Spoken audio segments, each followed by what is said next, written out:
ప్రతి చిన్న పనికి మీ దాకా ఎందుకని సత్యని కలిసొచ్చాను. పని కాదు అని చెప్పినా పర్వాలేదు, కానీ అతనేంటి సార్ నా మీదే చేసుకున్నాడు. ఏంది లింగా, సత్య నిన్ను కొట్టాడా? ఎందుకు కొట్టాడు? మీకెక్కడ తేడా వచ్చింది? నా షాపింగ్ కాంప్లెక్స్ ఎదురుగా 2 రేకుల ఇల్లులున్నాయి సార్. వాటిని కబ్జా చేసుకుంటాను అన్నాను. నాకు సాయం కావాలి అన్నాను. అంతే సార్, ఫట్టన్ లాగి కొట్టాడు. సత్య ఏదో ఫ్యామిలీ డిస్టర్బెన్స్ లో ఉన్నాడులే లింగమూర్తి, అందుకే అలా అనుంటాడు. లేకపోతే సత్య మీద కంప్లైంట్లే లేవు. ఏంది బావా, ఎంత ఫ్యామిలీ డిస్టర్బెన్స్ ఉంటే మాత్రం మన మనిషి మీద చేసుకుంటాడా? ఒరే బామర్ది, ఊరుకున్న పొయ్యిలో ఉప్పురాయి వేకు. నీకేం తెలియదు, నువ్వు నోరు మూసుకొని ఉండు. లింగమూర్తి, సార్. నీ పని అయిపోద్ది గాని సార్, పార్టీ ఫండ్ గా మనకేమి ఇస్తున్నావో వెళ్ళి మా బామర్ది గారితో మాట్లాడు. అలాగే సార్. ఏంది బావా, మరీ సత్య రోజు రోజుకి నెత్తినెక్కి కూర్చుంటున్నాడు? అరే, వాడి దృష్టిలో మనం చాలా మంచివాళ్ళం రా. అలా కాదు అని తెలిసిన రోజు మనకే నష్టం. ఈ విషయం నువ్వు మర్చిపో, నేను మాట్లాడతాను కదా. ఇదిగో లింగమూర్తి, ఇలా రా చెప్తా. వెళ్ళొస్తాను సార్.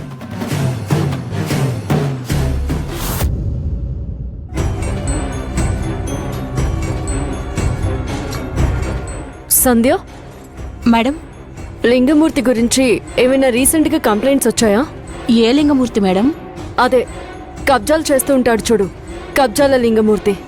అతని మీద ఈ మధ్య ఏమైనా కేసు బుక్ అయిందా? ఒక్క నిమిషం మేడం.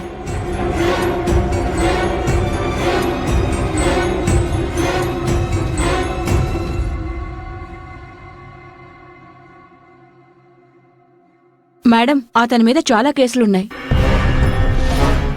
మేడం, రీసెంట్ గా ఒక కబ్జా కేసులో గొడవ జరిగింది మేడం. వాళ్ళు కంప్లైంట్ ఇచ్చారు. సార్ సార్ సార్ కబ్జాల లింగమూర్తి మీద ఈ మధ్య కూడా ఒక కేసు బుక్ అయింది సార్. పర్టికులర్ గా వాడి గురించే చెప్తున్నావు. ఏమైంది మంజు? అతను మార్నింగ్ మా ఇంటికి వచ్చాడు సార్. మీ ఇంటికా? ఎందుకంట మంజు? నాకు తెలియదు సార్. వచ్చి సత్యాన్ని కలిశారు. అతను వెళ్ళాక సత్య గారిని అడిగాను సార్. ఏదో ల్యాండ్ కబ్జా చేయాలని అడిగాడంట సార్. సత్య ఏమన్నాడు? అతనికి సత్య గారు సపోర్ట్ చేస్తారని చెప్పారంట సార్. నా ఇష్టం మంజు. నన్ను నమ్ముకొని వచ్చాడు, నన్ను మద్దతు అడిగాడు. అలాంటి వాడికి మీరెలా సపోర్ట్ చేస్తారు అని అడిగాను. నన్ను నమ్ముకొని వచ్చాడు, నా ఇష్టం వచ్చింది చేస్తానంటూ రెక్లెస్గా చెప్తున్నాడు సార్. రాజకీయ రొచ్చులో ఇదొక భాగం. అన్ని రకాల బురద అంటుకున్నట్టే ఈ కబ్జాల బురద కూడా అంటాల్సిందే. మంజు, ఆ లింగమూర్తికి సత్య బ్యాక్ బోన్గా నిలబడితే ఖచ్చితంగా సత్య క్రిమినల్ లిస్టులో చేరినట్టే. దాంట్లో డౌటే లేదు.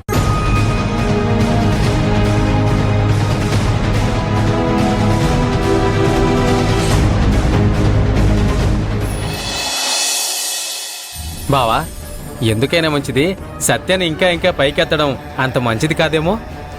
ఎత్తుదాంరా, పైనగా ఉంటాడు. మనతో తేడా వచ్చిందనుకో, దెబ్బ కొడితే కిందేగా పడతాడు.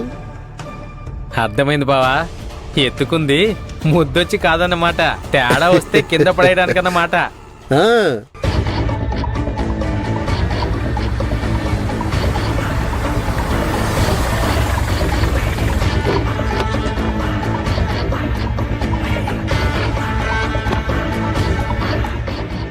బావా, సత్య వస్తున్నాడు.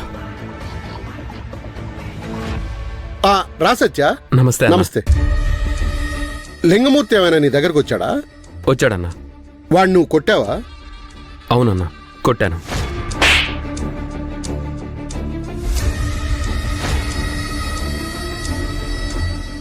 ఎవరిదో ఇల్లు కబ్జా చేయాలని, నా సపోర్ట్ కావాలని నన్నే అడుగుతున్నాడు. పైగా మినిస్టర్ మనిషిని అని అంటున్నాడన్నా. వాడు నా మనిషే సత్య. ఏంటి సత్య అలా షాక్ అవుతున్నావు? అవును, వాడు నా మనిషే. అలాంటి వాడు మీ మనిషి ఎలా అవుతాడన్నా? అవుతారు సత్య. ఈ లోకంలో మంచి వాళ్ళకంటే చెడ్డవాళ్లే ఎక్కువ మంది ఉంటారు.